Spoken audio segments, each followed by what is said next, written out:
Bienvenue à vous pour cette nouvelle leçon de sciences CM, un CM de la leçon du jour, les sources d'énergie, allons-y. Pour cette leçon, on va faire correspondre trois compétences. La première, je connais les différentes sources d'énergie. La deuxième, je sais différencier les énergies renouvelables et non renouvelables. Et enfin, je connais les gestes qui permettent d'économiser la dépense d'énergie. Voyons tout ça dans le détail. Qu'est-ce que l'énergie? L'énergie permet de se déplacer, de transporter, de faire fonctionner, de chauffer ou bien de s'éclairer. L'énergie peut produire trois effets: de la chaleur, du mouvement ou bien de l'électricité. D'où vient l'énergie? L'énergie peut venir de différentes sources. Pour obtenir de l'énergie, il faut utiliser et transformer une source d'énergie. Le mot source est très important. Il y en a plusieurs types: le pétrole, le gaz, le charbon, l'uranium, le soleil, l'eau, le vent, la chaleur de la terre et les matières organiques. Tout ça, ce sont des sources d'énergie, donc ce sont des mots à bien connaître. L'électricité est une source secondaire car elle est produite à partir d'autres sources d'énergie. Donc, source primaire, c'est tout ce qu'on trouve dans la nature. Source secondaire, c'est ce qu'on produit. Dans un second temps, l'électricité, qui est très utilisée de nos jours, est une source secondaire. Voilà les différentes sources d'énergie. Parfois, elles ont un nom. Et l'énergie produite par ces sources. Le pétrole permet de produire du mouvement, comme dans la voiture, ou de la chaleur, comme dans un chauffage au pétrole. Le gaz, il n'y a pas de nom particulier, permet de produire du mouvement également, ou bien de la chaleur, comme dans une chaudière à gaz. Le charbon permet de produire de la chaleur ou de l'électricité. Ça permet de chauffer, ou bien d'actionner des turbines qui produisent de l'électricité. Le soleil, on appelle ça l'énergie solaire, elle permet de produire de l'électricité ou bien de la chaleur. Le vent, on appelle ça l'énergie éolienne, permet de fournir de l'électricité. L'eau, on appelle ça l'énergie hydraulique, permet de fournir également de l'électricité.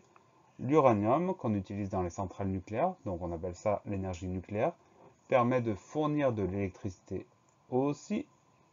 La chaleur de la Terre, on appelle ça la géothermie, et ça permet de fournir de la chaleur ou bien de l'électricité. Et enfin, les matières organiques, on appelle ça la biomasse, ça permet de fournir de la chaleur, de l'électricité ou du mouvement. Qu'est-ce qu'une énergie renouvelable? Certaines sources d'énergie sont inépuisables, alors que d'autres sont épuisables et vouées à disparaître au fil des années. Inépuisable, ça veut dire qu'on en trouvera toujours. Épuisable, ça veut dire que un jour, à un moment donné, ça va se tarir, la source ne sera plus disponible. Les énergies non renouvelables, qu'on appelle aussi énergies fossiles, se trouvent sur Terre en quantité limitée et ne se renouvellent que très lentement. Ça prend des millions d'années. De plus, ces énergies sont polluantes. Les énergies renouvelables sont inépuisables et proviennent d'éléments naturels. De plus, ce sont des énergies propres, ça veut dire qu'ils ne polluent pas.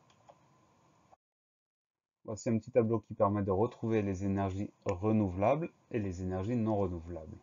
Parmi les énergies renouvelables, nous avons l'énergie solaire, l'énergie éolienne, c'est le vent, l'énergie hydraulique, c'est l'eau, la géothermie, c'est la chaleur de la terre, et enfin la biomasse.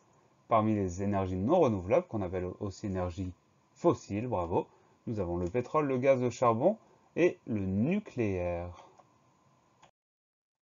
Pourquoi doit-on économiser l'énergie? C'est une bonne et importante question. Les sources d'énergie les plus utilisées sont non renouvelables et polluent énormément. Donc si on gaspille l'énergie, les sources qu'on utilise le plus, elles risquent de se tarir, ça veut dire qu'il n'y en aura plus sur Terre. Et en plus, tout ça, ça crée énormément de pollution. Les hommes doivent donc développer l'utilisation des sources d'énergie renouvelables et économiser l'énergie utilisée. Donc non seulement on doit aller vers des technologies nouvelles pour utiliser les énergies renouvelables, mais aussi on doit économiser l'énergie pour éviter de la gaspiller. Pour économiser l'énergie, on peut faire des gestes simples: éteindre la lumière quand on sort d'une pièce, prendre une douche plutôt qu'un bain, couper l'eau quand on se lave les dents, se déplacer à pied, installer des panneaux solaires, etc., etc. La liste est longue et se poursuit, et c'est à chacun de faire attention à ces gestes quotidiens. La leçon est finie. Pensez à réviser, pensez à vous entraîner et à bientôt sur la classe plus.